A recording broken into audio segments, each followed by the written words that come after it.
But yeah, no, I think it's maybe like a lifetime of like Spike Lee, Woody Allen, and Martin Scorsese movies. I've just always had like a weird affinity with New York. I don't know why, but it's kind of like, in a lot of ways, it's quite like Glasgow anyway.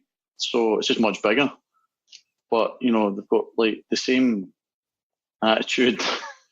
Maybe the sense of humour is similar. There's a lot of, if you look at the history, there's quite a lot of parallels with these two cities. I think the two police forces actually worked together in the 70s to like clean the cities up and shared tactics and all that kind of stuff.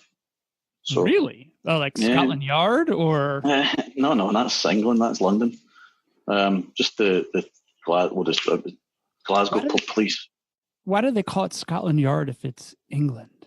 I think it's Scotland Yard is the name of the street place. Yeah, I think it was like the name of the compound or something. I don't know. I did read about it one time, but it's. But I don't think that's the official name. I think their official name's like the Metropolitan Police Force or something. But I think Scotland Yard is maybe the name of like the headquarters, and it just became like the unofficial name.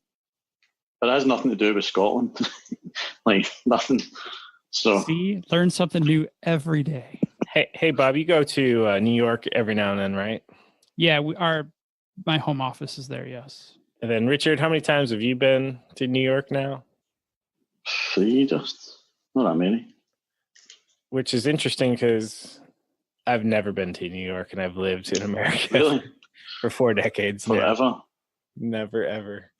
Do you have any interest in it, or is it just like something you don't really? Not really. Yeah. I'm from a small town. I mean, the corn is about as tall as I can handle around here. So I don't know if I can handle those giant skyscrapers myself. Dude, think about Chicago, and then think about 10 of those fitting inside of New York. Well, Chicago already terrifies me, so you're not helping. Right. No, that's what I'm saying. New York is gigantic. It's very actually, it's not that compressed, but yeah, it makes Chicago feel small. It is pretty compressed, right? Let me show you. Let me just find this picture, right? I did take some great photos, by the way. Yeah, you have Instagram, right? That was see what I did, because I think Kevin and I have spoke about this, but so last time I went, I've always liked photography, but I think like last Christmas Eve, I decided to buy like a half decent camera. Like it's a kind of entry level, right? But it's like 10 times better than an iPhone. You don't know that until you get one, and you're like, oh. So this time I wanted to go and take all the pictures again with a proper camera. But while I was doing that, I kind of felt like, well, I should be posting some stuff for like family to see. So I was taking like 1 or 2 pictures on the iPhone, like selfies and stuff. So I haven't really even processed all the camera pictures yet. I did put up the time lapse that I did. I don't know if you saw that. Yeah, I like your time lapse stuff. It's very cool. Did you see the time lapse I did of New York from Jersey City? Yes. I put it on my YouTube. It's awesome. Right. So I don't know if you can see this picture. We can, but the listeners won't be able to. So yeah, this is just for you. Right. So, what do you think of that picture? It's pretty good. I got the small window thing going, so I can't tell. So what's your Instagram? So is that better? It's got darker for some reason. Hang on. Oh, wait. I've just got this new iPhone 10, right? I don't know how to work it yet. What's your Instagram handle? I think it's just Terrace Richard. It's not on there, right? So see this photo that you're looking at right now? Yes. That's a picture of Glasgow. Oh, yeah. Which people are shown in New York, they're like, oh, that looks like the city. You are listening to the Bob and Kevin Show with Bob Beattybar and Kevin Gishesky. Each week we cover relevant tech and social issues related to technology. And more weeks than not, we're joined by special guests to add additional perspective to our topics. Our website is bobandkevin.show. And our episodes can be found on virtually any podcast network. Be sure to follow us on Twitter, Instagram, and Facebook. Just search for Bob and Kevin Show.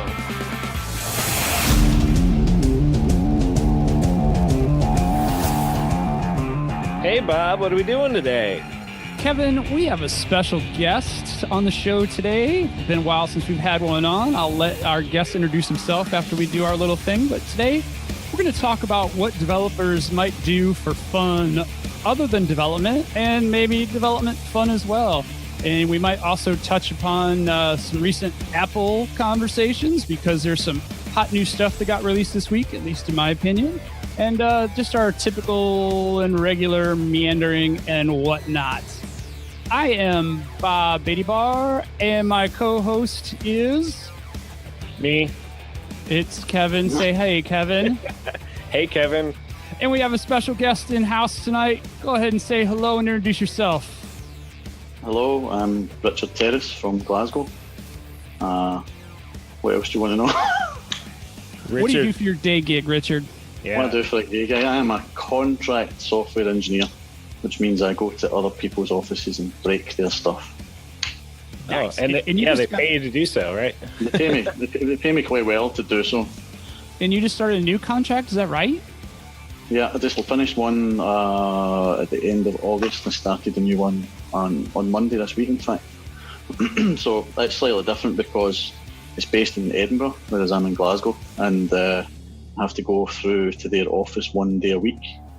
How long is that commute? It's like an hour on the train. So it means like to get there for like 9, I have to be up at maybe like 6:15 to get ready, and then walk down to the train station and all that stuff. So it's much longer day. But the rest of the week, well, they said I can work from home, but I don't. Rather than work from home, I've rented some a shared, a desk in a shared office, and it's literally like 1 block away from here. So why did you do the shared office space? Because I feel like I'm less productive when I'm working at home. There's too many distractions. And it also, I think because I worked from home for like 2 years, it can get quite sort of isolating at times when you're at home all day and then all night. Because I don't, as you're probably aware, I no longer have my 4-legged friend with me. So I don't have that restriction anymore of having to be home all day, or to get home at lunchtime and so on. So I figured just get me out of the house. Yeah, sorry about that. Losing a pet totally sucks. Yeah, Totally. It does. So it's getting because the last contract I was on, I would start at 7 a.m. Which is pretty early. I would go to bed at 9:30 at night.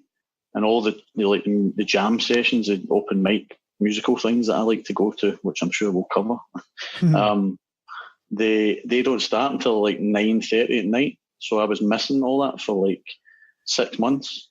And I went along on Tuesday night to one for the first time in 6 months, and I was talking to someone who I hadn't seen for maybe a year, and we were just chatting, and then he said, so how's Alfie? And I was like, you don't know. So, yeah, that kind of stuff's happening where you go along kind of okay, think you're okay, and then something reminds you and you're just again, just completely flat. So it's really tough. So I don't want to dwell on that too much and bring the whole tone of the show down. No, we'll move on from that. You had mentioned hanging out in the music scene. So is the music scene pretty good where you are, or is it just because that's part of your life? No, I mean Glasgow's got a huge music scene right through from, sort of open mic sessions where someone will just kind of host it, and you'll give people a shout, and you can maybe play a song for a beer, and then you have jam sessions where there's sort of house band that will play maybe 30-minute set, and then they start getting on, so there's a guitarist there and a drummer there, and they've swapped guys out, and and everyone gets kind of 2 songs. Those are fun. But those are good. But those tend to be kind of, I think, more. Well, technically speaking, they're supposed to be more blues, because I think that's kind of a simpler music to play. I mean, maybe not to play it well, but to play it. But whereas whenever friends and I go on, it becomes like a rock thing, because we don't stick to the format. So we do things like Whole Lot of Love Blues and Immigrant Song Blues.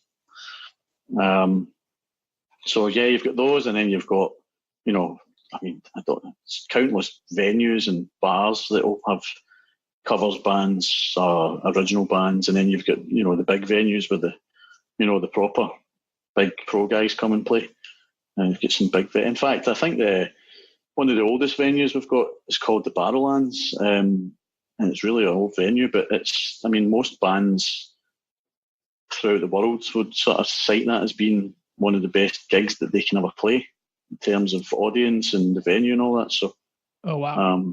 So that's why I've always had I've seen so many bands there, and I actually did. I don't know if you ever saw I did this sort of interview so there was a local guy doing this sort of photography project called the Glasgow Blues Players, and he was organising sort of photo shoots and interviews with different local musicians. So I managed to organise getting access to the Barrowlands, and I had my photos taken on the stage and the sort of backstage crew area and all that. It was pretty cool. Nice. It's on there. I can send you the link. It's pretty, it's okay. I think you did send me that at one point when Black or something. Yeah. I think so, yeah. It's the kind of thing where you do, like, it's probably the same as what this will be as well, where you think you're being quite coherent and amusing or whatever, and then you read it back later and you think, oh my God, I sound like an idiot. So, Bob, in line with the theme today, what do you do when you're not programming? What's the one or two things that I would catch you doing if I were to parachute into your backyard? I don't have very many creative outlets anymore. Like 10, 15 years ago, there could have been some drawing, there could have been some writing, there could have been some guitar playing. But kind of in that same years, 10, 15 years back, I started to worry about fitness in my old age. So started to take up martial arts because my son was heavy into it. And then just kind of started running, which I never thought I was going to do. So most of the stuff that I do that's not kid related now is fitness related, for kind of like to get my mind right. I've also started floating pretty regular in a deprivation tank. I have another float again tomorrow. Highly recommend that for unlocking some tension and all that good stuff. But so most of it's physical and meditative related at this point, not so much creative. Yeah, I think I need to do a similar transition, hitting the big 4-0. My fitness and my health is front and center whether I want it to be or not. So I hear that, and I'm with you. 10 or 15 years ago, I definitely would have been jamming, heck, even 5 years ago, playing in a band. But yeah, so fitness, that's not bad. Speaking of bands, Richard, you're in one. You just released an album, right? I did. Well, it's not really a band, so I got sort of. Just before we cover that, you must have been pretty fit when you're in your military days, right? Who, me? Yeah.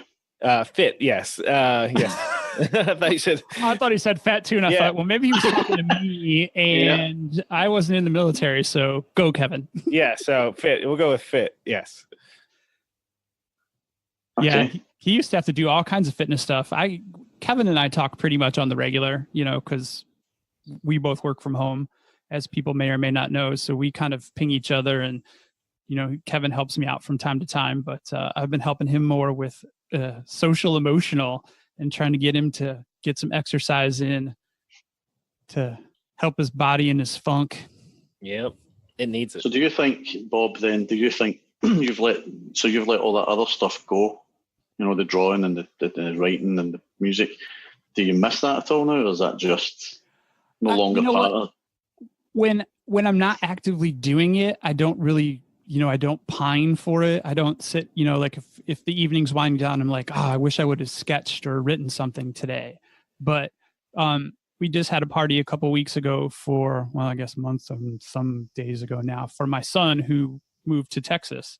And we had a going away party for him, and we did some decorations, and I was doing some drawing and artistic stuff. And I was like, man, I really miss this. And I really do get tons of relaxation out of that.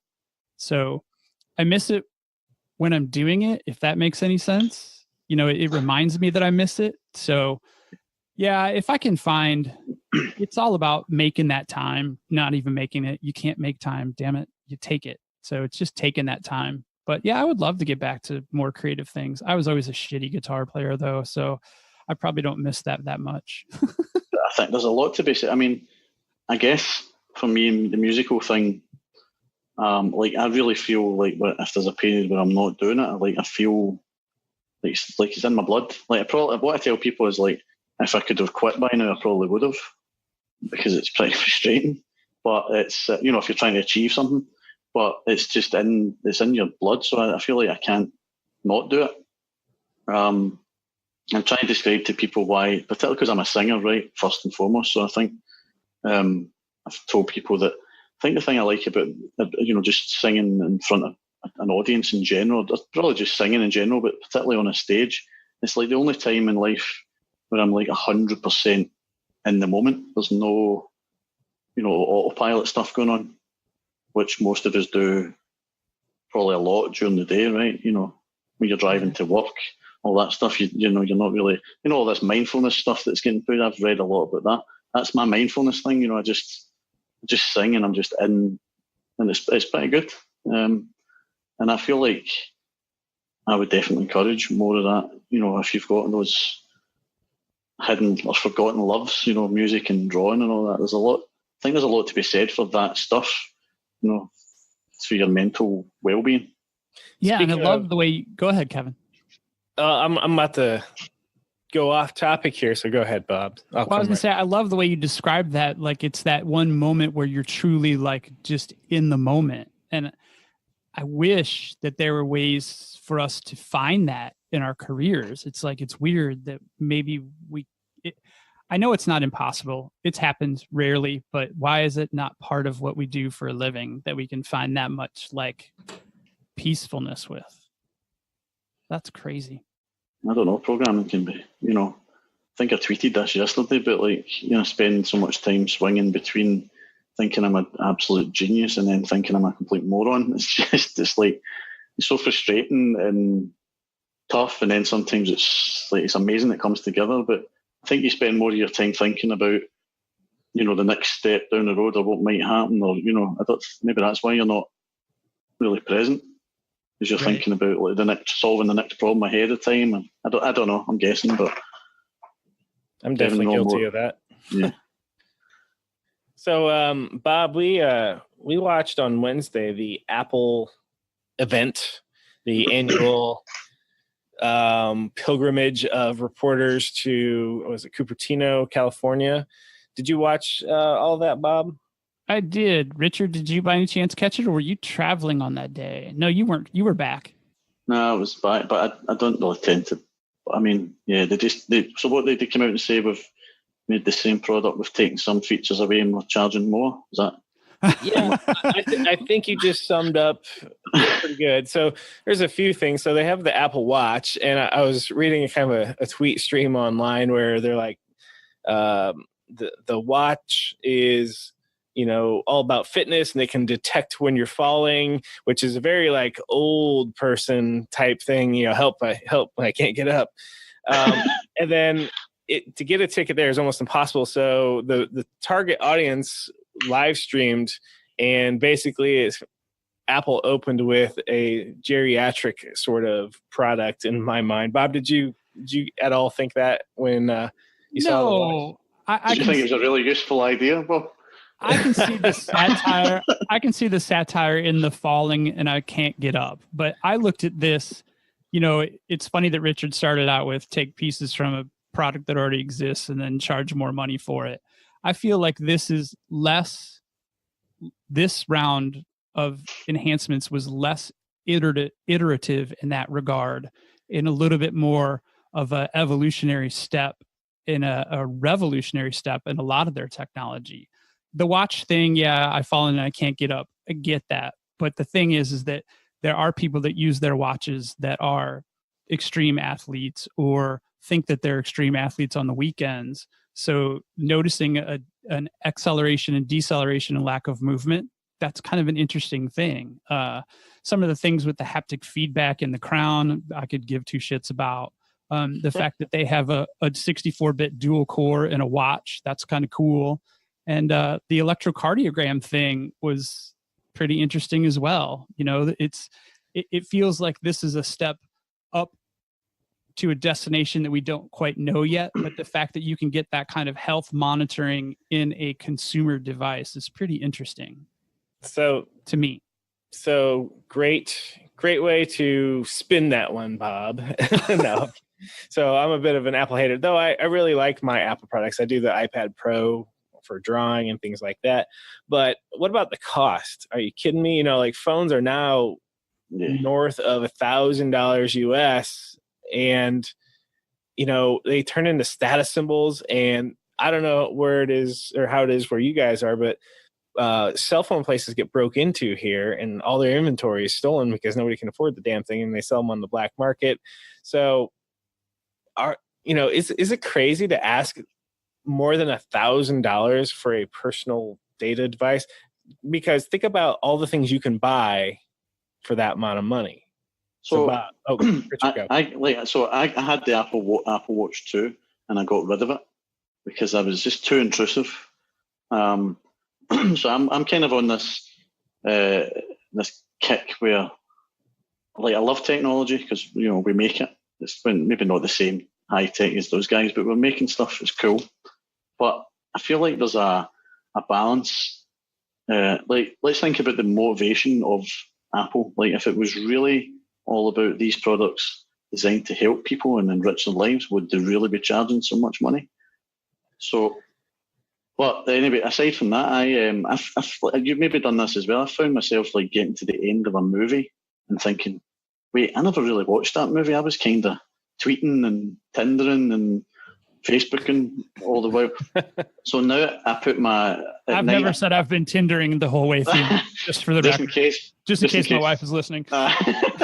So now at night time, I put my phone through in the bedroom, and I put it on charge and on silent to try and I followed this guide, this thing, it's all these steps to try and minimize, to turn off all the notifications from all the apps, unless it's an app where it's a person trying to reach you, like a messenger or maybe WhatsApp or whatever. But all the, where you get those messages from Twitter saying that this person has tweeted this, or you haven't tweeted for all that stuff is gone from my phone now, and it's only the most used applications that are on my home screen. Everything else is in folders on the second screen, and I have to drag down and search for the application.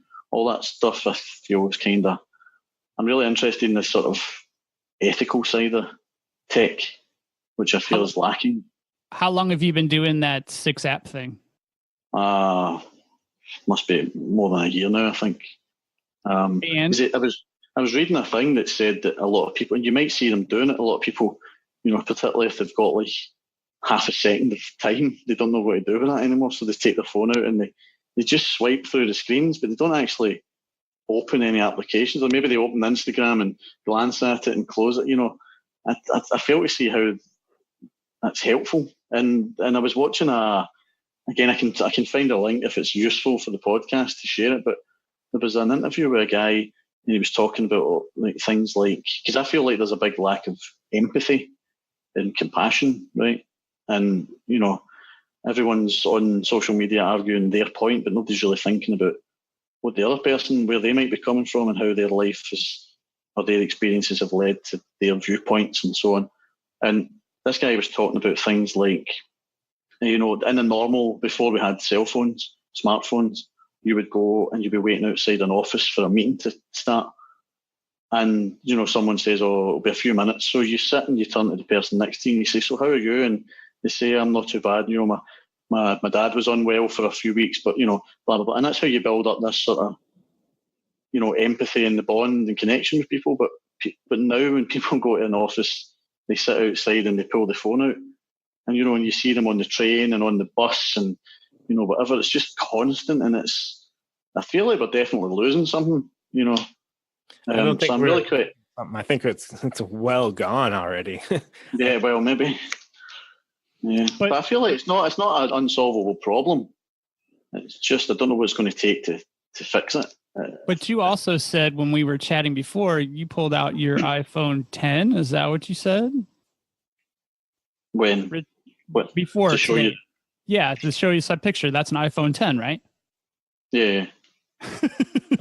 Yeah, I'm not. But this is the thing. I mean, I'm not sitting here saying, I'm definitely part of the issue. It's like it's trapped me as well. That's what I'm just trying to take some steps for my own well-being to try and to minimise that where I can.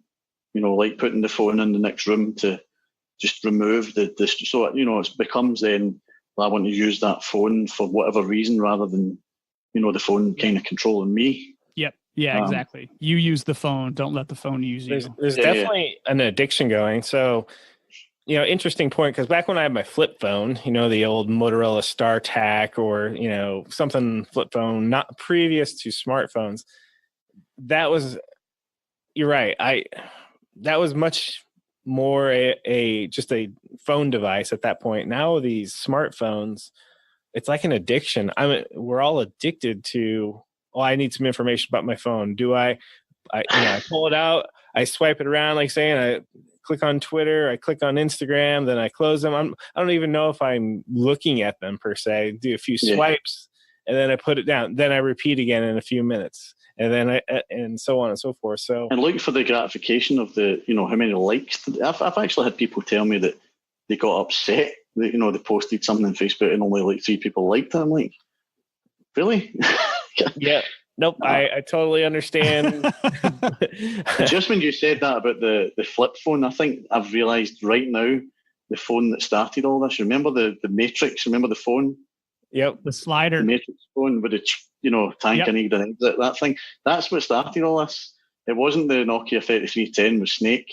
It was the Nokia, the Matrix one.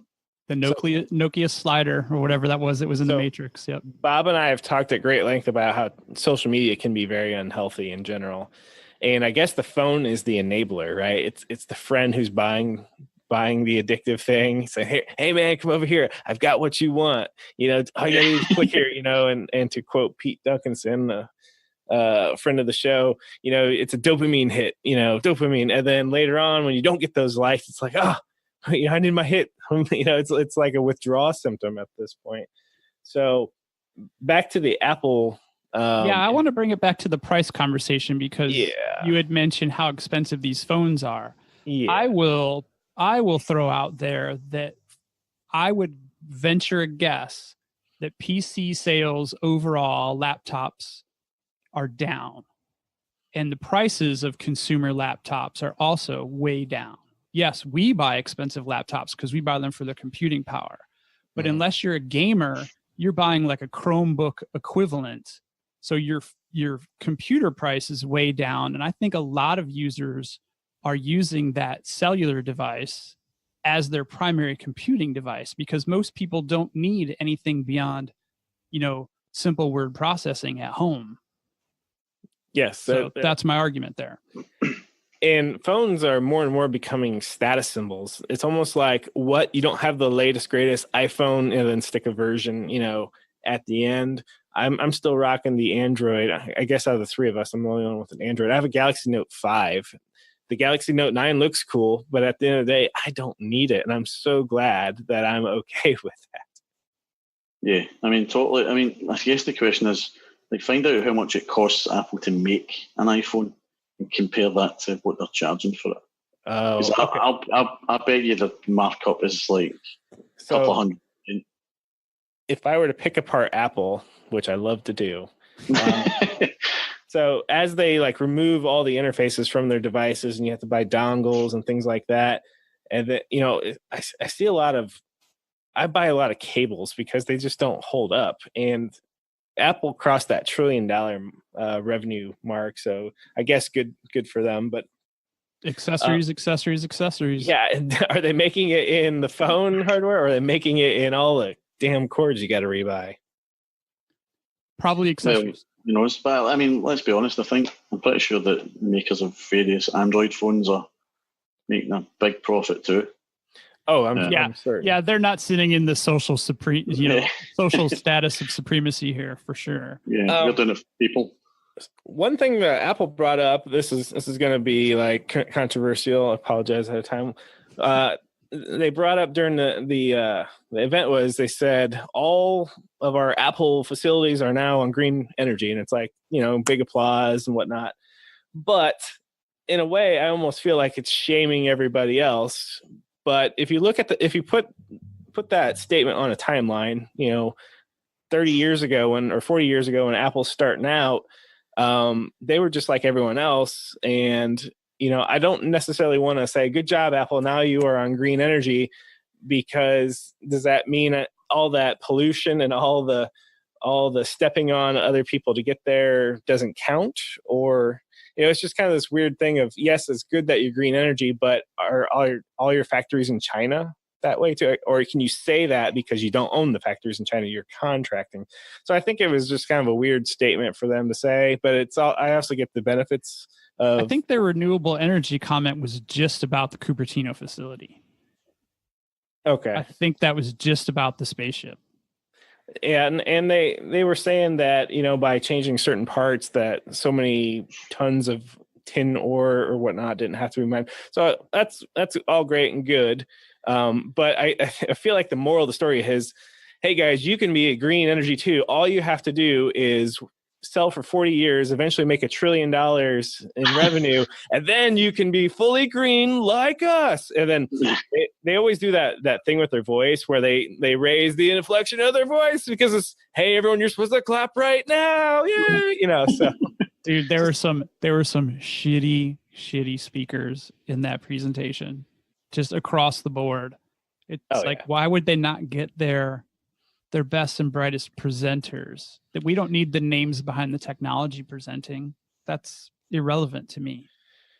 Yeah, I don't know. I feel like Apple events are a caricature of themselves. It's just like this overly dramatic video with this ultra close up with this really cool reflection and completely black background. And then, I don't know. It just seems so... I feel like the all that stuff's coming because they're like, the substance is less and less, right? So let's make it shinier, and we'll gloss over the fact that the product's not really changed. Right. And Samsung people like me will say, well, wait a second, that's not really new technology. Dual SIM card's been in Android for how long? Totally, to further the fact that I'm definitely part of the problem. Like, I have an iPhone, an iPad, a MacBook Pro. It's just, I swore for years I would never use Apple products, and I had an Android phone, and then I bought a Mac Mini for some recording software, Logic Pro.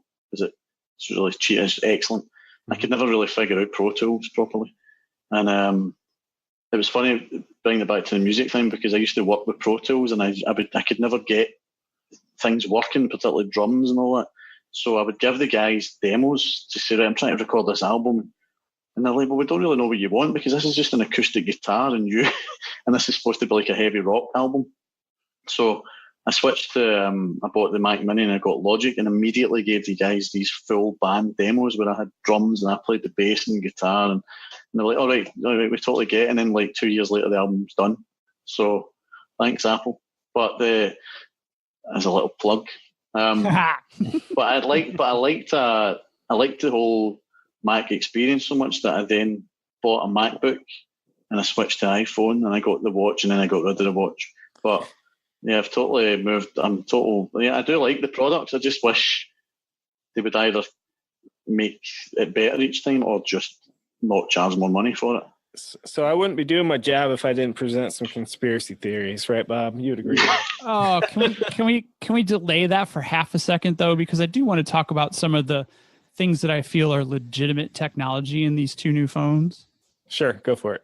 When they demoed the fact that they're performing 1 trillion operations on an image, mm-hmm. and when they also demoed that you could change the depth of field after the photo was taken, that was show how much cool. Yes. To show how much data is actually in each image that they're capturing. That, I mean, you can't overlook the fact that they've created the first, I think it was 7mm chip or something like that in a phone, and the fact that it's a 64-bit dual core in a phone. Yes, it's 6.1 inch, but I mean, still, that's really impressive. So I just want to say that, and then you can dovetail into your conspiracy theory. But at the same time, like these things, I don't really know what I really feel about these things, because I can see the good and bad. So like it's amazing. But at the same time, like Apple because everyone, not just iPhone, but this unfair smartphone technology means that everyone is now. Kevin and I have probably spoken about this. I think like everyone's now a photographer. Right, so the world is absolutely full of fairly mediocre photographs, or or some great ones and some terrible one. It's full of photographs, and because of like Logic Pro and Pro Tools and all that stuff, like everyone is now a bedroom musician, and like, all this stuff is much more accessible to everyone. And what if that's how people can get joy now, though? Because I'm not a great photographer, but I have a great tool in the palm of my hand that makes me happy when I take a photo that looks with my eye. There's definitely good and bad. I feel like because like all these let's call them industries or arts or whatever, they're all completely saturated. But so it's now hard. So on the one hand, the technology makes it more accessible to every person. And it means that also you can have a greater reach. Because I can have technically a musical fan base in China without never having been to China. So that's cool. But it's also much, much harder to actually stand out in any of these fields as well, because it's so overpopulated. Particularly Kevin's had this issue with photography and doing the sort of stock photography kind of stuff. Like, probably if you Google the photo of Empire State Building, like how many pictures are you going to get? And how many are going to be pretty much the same? And I don't know. Maybe that's just a problem with art in general, because it's hard to be original now. But I definitely feel like that with these technologies, there's both good and bad. It's great that these things exist, but it's also, I don't know. I guess maybe for photographers, it was almost like an elite thing, but it was like an art. You had to learn all the techniques of the ISO and the aperture and all that stuff, whereas now you just point a phone and you can probably, if the lighting's okay, you can probably get a pretty good picture. And it takes some of the skill out of it. And so I'm not really complaining, because I do use them and I think they're great. I can just see where maybe in some ways it's not great that every single human being is a professional photographer now. Well, so I admit, when I saw that they were doing the photo thing during the event, I was like, "Holy crap, that's really awesome!" And my wife has an iPhone, and whenever she takes a picture versus my phone, her pictures look like they were done professionally. Mine just looks like some idiot taking snapshots. And so I'll give them credit for that. But so as far as conspiracy, actually, it's not really conspiracy theories, but it's almost like no matter what, Apple will have a price point and then release technology to justify the price point. Meaning, it's very possible that they have a ton of technology ready to go, but they're not going to release it because they want to release it slow enough so they can cash in annually. So that's a bit of a conspiracy theory there. Bob, what do you think? Am I crazy? No, I think any good company is going to have a product release roadmap, and they have a wish list of the technologies that they want to try to achieve in the next 5 years, 10 years. And so it's going to create their roadmap. Right. But let's say they have that 5 year from now technology today and they don't release it for a while.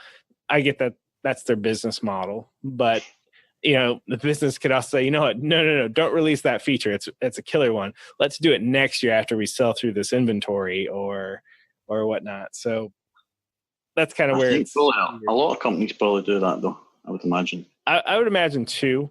But the price points are getting so ridiculous. It's not like the iPhones are coming down in price. They are just going up and away to a point where I've joked before, I'm going to have to take out a mortgage just to afford one of these phones anymore because a standard credit card or saving money, is just kind of ridiculous proposition at this point for John Q. Public. And I don't know. I just wish Apple, with all their $1 trillion of revenue, would actually make something more affordable. But I guess that's just their thing, and they don't care if it's affordable or not. Oh, by the way, insert rant about small, medium, large. They sell products based on the size of the hard drive and nothing else. It makes no sense to me. All right.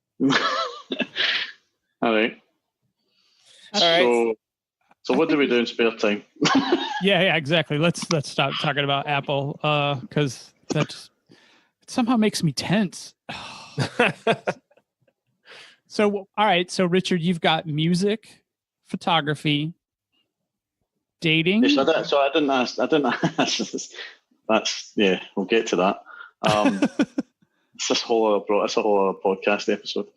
I never answered Kevin's question earlier on about the album isn't really a band as such.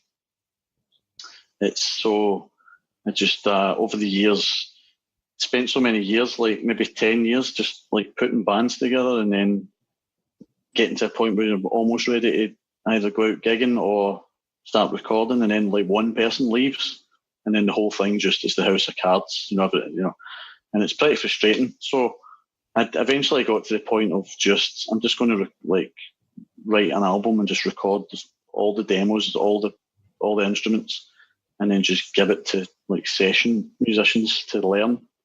And basically, so they just came along and basically recorded the parts better than I could play them, because I can play these instruments, but not well enough for recording. Right, so but you gave them a roadmap from your demo.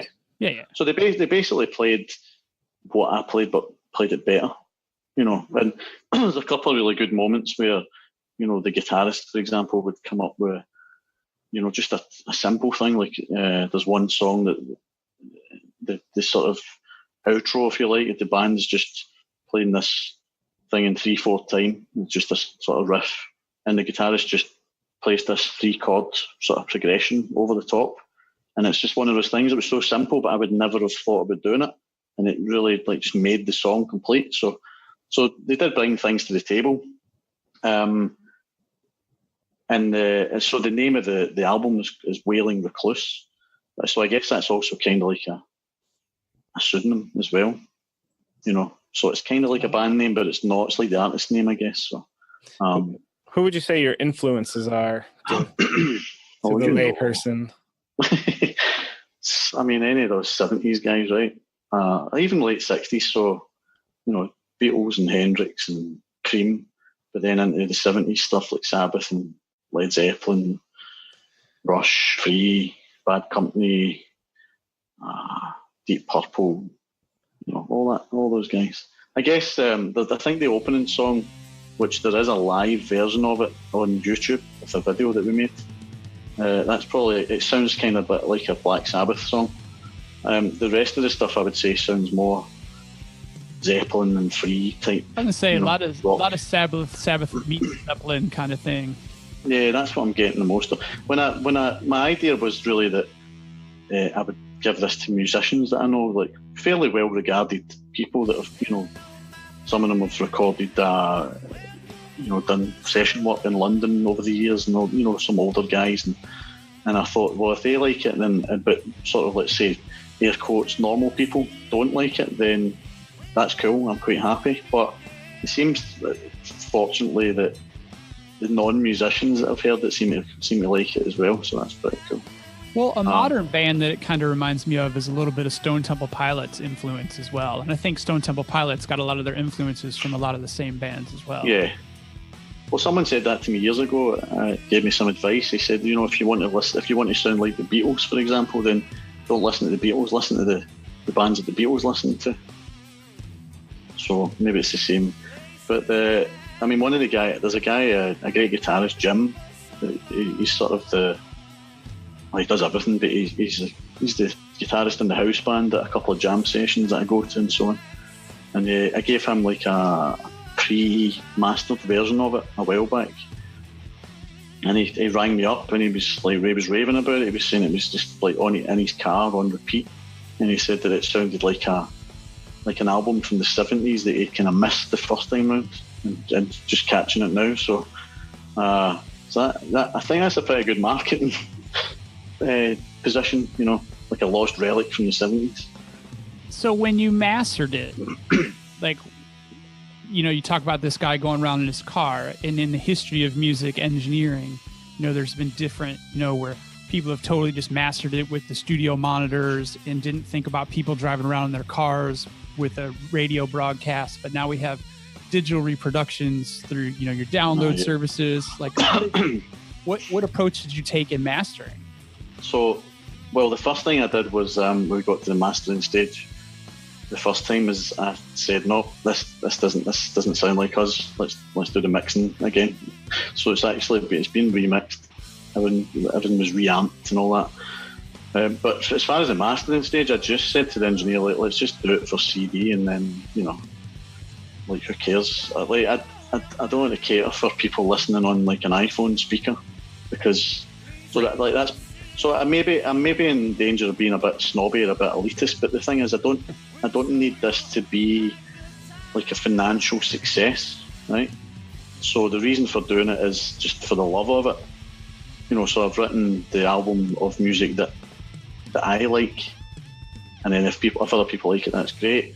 And the reason I'm not putting it on, like, not yet, I will eventually, but the reason initially I'm not putting it on Spotify and all that stuff, apart from the fact that I've got a box of 500 CDs in my hall that I need to sell. I was going to ask how many you got pressed. I think I've got like 450 left or something. But I'm basically, as much as I can, like, I'm trying to guide people into. So, like, Led Zeppelin are kind of my yardstick, across the board. I really liked the fact that they didn't have any singles, because they said that, get in danger of getting a bit kind of wanky, for want of a better word, but, a bit snobby.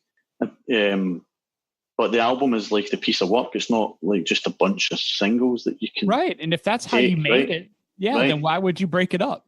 And it doesn't. And honestly, I don't think there's maybe like there's 2 acoustic tracks on it, and you could potentially listen to those in isolation, and they might sound like nice songs. But it makes more sense as an album, because in that time in the 70s, a lot of the bands, again, particularly Zeppelin, they would have like this long 2 or 3 hour show, and in the middle of it, for some light relief, they would have like an acoustic set.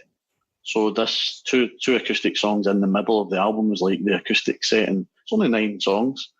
And so as much as I can possibly do is I'm trying to guide people into listening to it the way that it should be listened to, as in a full album on a CD player. And I can't control like what the speakers are and all that stuff. And right. But I feel like if I put it on Spotify, then if anyone listens to it at all, they might just listen to one song, and because everything's too what's the word, like disposable and instant now. So, like, I feel as if they've got a hard copy, they might, and maybe it's just the case that the people that would listen to this are the type of people that want to listen to a full album anyway. Maybe it's that's who the target audience is. So I'm kind of catering for that anyway. Did you entertain doing wax at all, vinyl? Yeah, I thought about it, but like, even I don't have a turntable now, so I thought actually it would be a nice touch to just give everyone in the band, but air quotes the band, the people that helped me record, give them all a vinyl copy as a sort of gift. But none of them have got a turntable, so I've given them all a CD instead. But it's going. It's not obviously. It's not like I'm going to be number 1 in the charts and sell 1 million copies, but I think, like, I went to a jam session the other night and I sold like 12 copies, which is pretty good considering, you're just in a local bar, and you go up and play a couple of songs, and then people will say, "No, that was good," and you say, "Well, as it happens, I've got a CD here," and then they have to part with their £10. I was going to say, was it 10? Yeah. I took it to. I went into like an independent record store in Greenwich Village when I was in New York, and I thought, well, these guys are all, they love music, right? They're like the music geeks, like the High Fidelity movie, right? And I went in and I said, "Listen, do you sell music from like local or independent artists?" And he said, "Not really." And I said, "Well, I've got a CD that I've made, and I'd be interested in you maybe selling some for me. If you were selling it for $10, how much would you take from each copy?" And he was like, "No, it doesn't really work like that." And I was thinking, well, that's exactly how it works.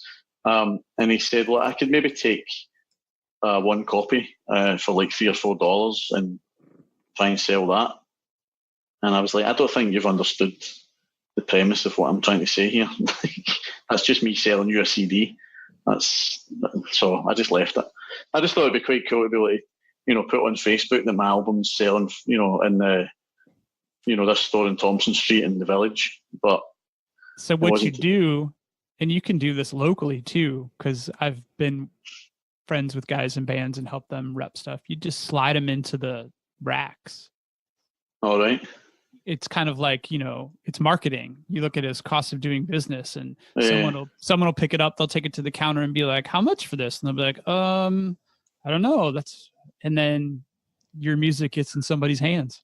Yeah, that's a pretty good idea. Well, I might go back in December anyway, so I'll maybe I take totally would have left one in there. Well, someone said to me, you should have sold them the one copy because you don't know where that gets to, right? But I don't know. I felt all proud in the moment and was like, nah. No, you just slide 3 of them alphabetically where they're supposed to go. Just slide Really? 3 right there. I would say maybe I need to be sneakier because I would never have thought about that. So that's old school guerrilla marketing. Pro tip. So, all right. So anything else that you do for fun to kind of keep your head clear, or is music kind of the main one? Well, music's definitely the main. Like you said, I'd like the photography thing. I had someone quite recently, a photographer person on Instagram, commented on some photo that I did like a few months ago. In fact, maybe about a year ago now. And he was saying, I was keep up the awesome work or something. And I was like, that's nice, but it's really just a hobby. I just, it's just fun. But I probably take music a bit more seriously, but the photography, I feel like it's just, I like doing it. Especially like the time lapse stuff. I really like the technique involved in that. I enjoy those too. They're nice. Oh yeah. If you get it right, it took me that one that I did in of Lower Manhattan from Jersey City. Like it take a while to get the shot set up, but then once you get it right, you just kind of leave it alone for half an hour. I always thought before I started getting into the photography, I always thought it was video for the time lapse, but I only discovered recently that it's individual photographs. Yeah, so it's pretty cool. So I really enjoy that. As we'll briefly touch on once more, is that I obviously did a lot of walking with Alfie, so that was a big thing. We used to go, because we've got a lot of Monroes here, a lot of hills, so we used to do a lot of that stuff. I don't know. Yeah, you touched on dating. I don't know if I would call that. I don't know if I call that a hobby or a chore now. I don't remember anything about it. So yeah, you guys think like it's the grass is always greener on the other side. It's absolutely true. Like you guys are thinking, I'm sure you love your wives and all that. Yeah, I would never date again. If something were to happen, I would just die alone. It's too much work. It's so. So I'll tell you a story. Like it's just so many. I meet so many people that are just. Well, let me be diplomatic and say just wouldn't work out. And I was on this date, I think maybe a year or so ago, and sometimes the problem is with these things is sometimes even if you can be talking online and think this person seems really cool, and then you meet and they look exactly like their photographs. It's not like they've tricked you; they look exactly, but there's just a chemical thing that immediately you're like, nah, this isn't going to work. So I went along and I met this girl, and I was straight away. I was like, nah. But I thought, well, she's probably quite a nice person, so I'll have a coffee. There's no harm. And so she got a table, and I brought the coffee over and sat down. And I noticed while we were talking that she kept her mobile phone was sitting on the table, and she kept activating it and then sort of looking up. And then I was thinking maybe she's nervous. It seems odd, but people do strange things. So next minute her phone started flashing, and she sort of looked down and then looked up at me and said, "Oh, sorry, I have to take this." And I was thinking, really? Is this what's happening? So she picked up the phone and she said, the escape hatch. She answered the phone. She said, "Hello. Oh, are you okay?" And I was like, "Oh my God, this is happening." And she came off the phone and she said, "That was my friend. Her car's broken down. I'll have to go and get her." And I said, "Yeah, sure." But she stayed and was still like sipping her coffee, but she kept looking at her phone still. And I was like, "Look, just go. It's fine. I don't care." And she was like, "Oh, right, okay." And she left. And immediately I phoned one of my friends and was like, "Guess what just happened to me?" Like I thought this. I was so excited about it. I was like, "This." I thought this only happened in the movies. So I told the story to my friend, and he said, "Wait a minute. So she stayed to drink her coffee. Are you sure that she wasn't like genuine, and you've just like chased her out?" Painted her, right? You painted her as that person. Yeah, she's left thinking, "What did I do wrong?" I couldn't imagine dating in the year 2018. There's just no way. I've been married since 2006, before all of this technology. I guess you could have still done the whole take a call thing, but oh my gosh, I just can't imagine Tinder, and there's probably 100 different apps out there to meet somebody. So this brings it back to that, the good and bad of technology. Like, so the good is that it's probably safer for women. That's good, because guys are, assholes, and it's all, right, by and large. And the fact is, I can now meet people who I would normally never, I would never be in their circle. So that opens a lot of doors up. That's cool, but it also does make people, and I think particularly women, and I might get criticism for this comment, but I think it makes people a bit more, I don't know if superficial is the right word, but a bit more fussy at least, because I think if you're getting 20 or 30 messages a day, then you're going to become, I would become really picky if I was getting that many messages from women. I'd be like, no, I don't like the way your left eye is slightly larger than, it's a slightly different tone of blue, whatever. I don't. Right. So I feel like that happens, and there's been times where you've been having a conversation, seemingly a pretty nice chat, and then for no reason you just stop hearing from the person forever. And it's, I think maybe someone newer and shinier has come along and caught their attention, and so I think it makes it. I don't know whether it creates that in people or whether it attracts people like that. What I'm hearing from you is my younger kids, by the time they're old enough to date, and I have one in that range now, none of them will get married because they keep trying to trade up over and over and over.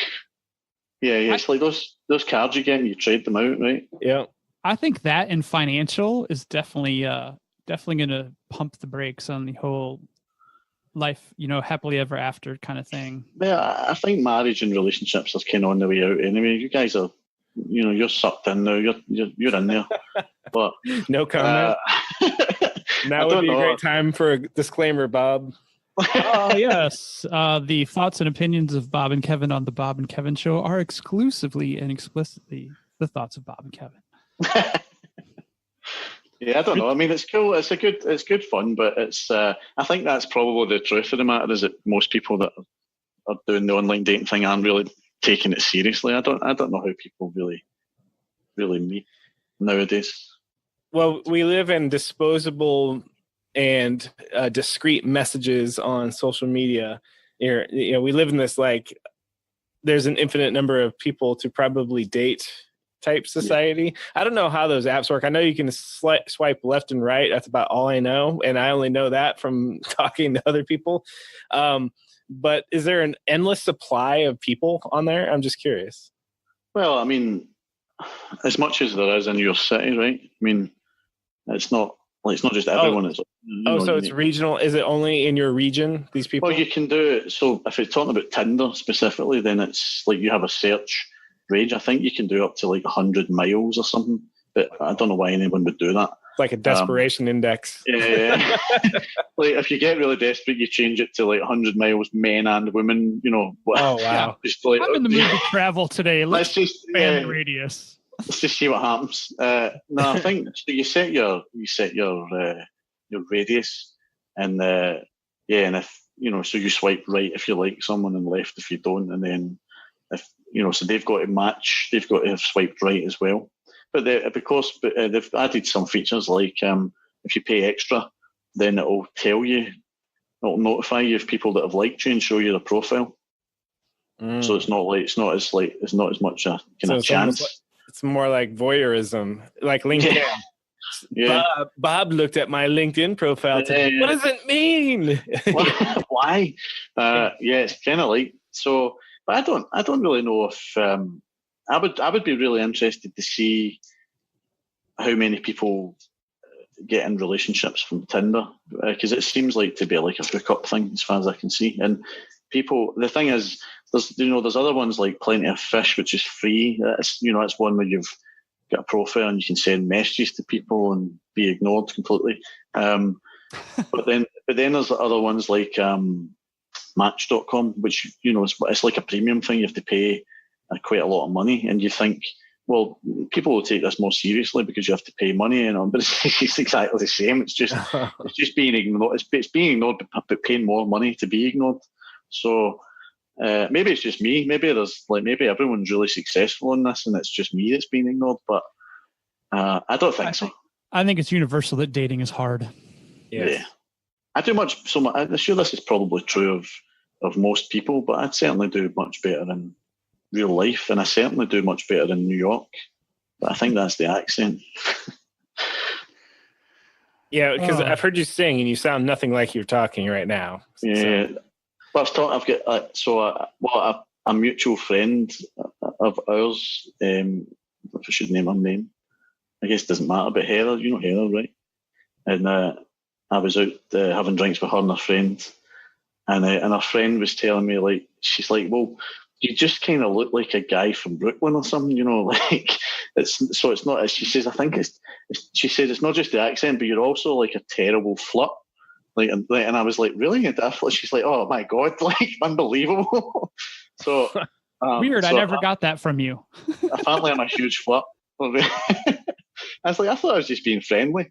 And then we did have a really awkward moment as well, where at the end, so when I'm in New York, I just tip like 20%, just standard 20%. But we're in this bar, and the woman, I kind of felt like maybe this doesn't really apply, like when you're in a pub. Because the woman it was table service, but I didn't feel like she'd really done anything like to warrant a tip. So she gave us the bill, and I said, look, I'll pay by card, and you guys just give me the cash. Because that's all they had. So I took this cash and I paid by card. And the woman brought they come over with a separate thing and make you sign for the tip, which feels really old fashioned. And so I just signed it and gave it back. And she came over and she said, you realise that the tip wasn't included, right? And I was like, yep, sure. And she just kind of went, oh, and walked away. So Heather and Christina started feeling really awkward and started getting cash out So I said, right, it's fine, don't worry. And so she came over and I gave her like $20, and she seemed fine. I said, yeah, I want 10 back. and she was like, and then eventually I just said, like, it's fine, just keep it, don't worry. That's the only first time that's ever happened when I've been in America, though.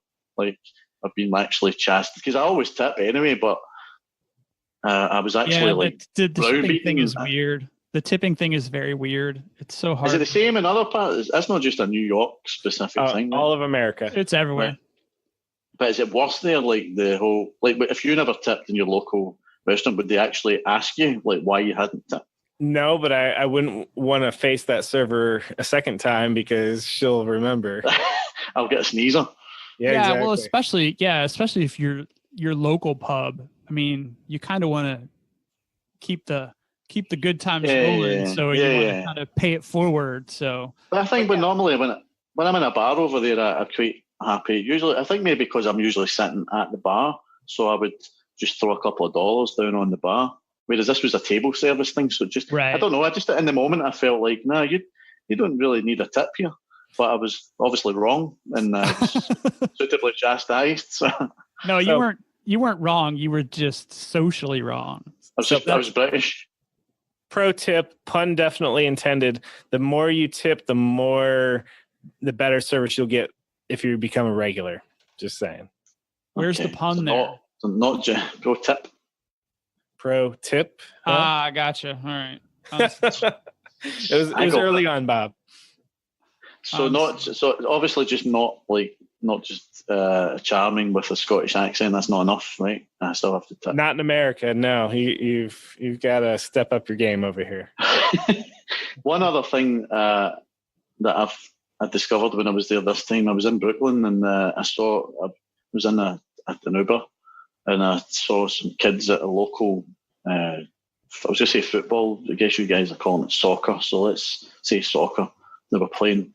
the side, and I just was thinking, I just can't for some reason take America as a whole seriously when it comes to soccer. Like, I just feel like you guys, you're just too late to the party, right? You've got American football, as I call it, and basketball and baseball and hockey, and you've got it all.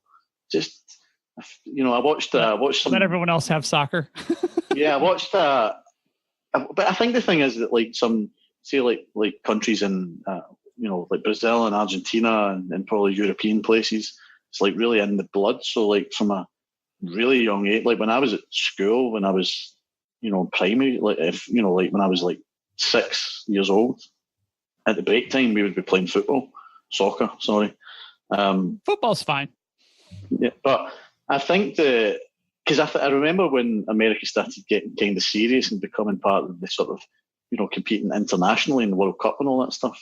And I kind of felt at the time, well, it's only going to be a matter of time before they take over, because you guys will just throw loads of money at it and become the best. But it just hasn't happened.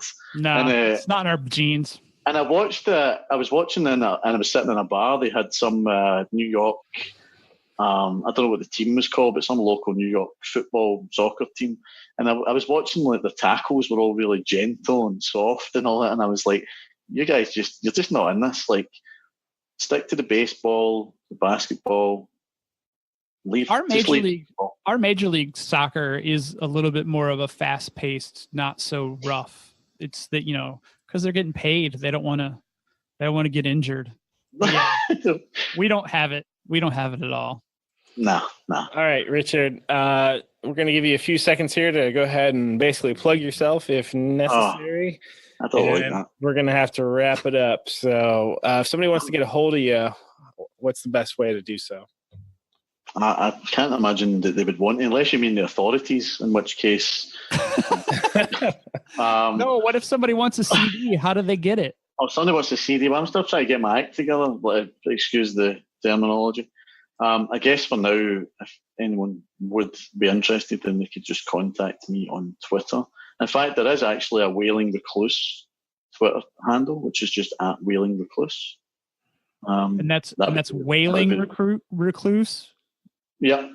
WAI? LING. Okay. Just wanted to make sure. Yep. Wailing Recluse. Not like chasing a whale with a boat.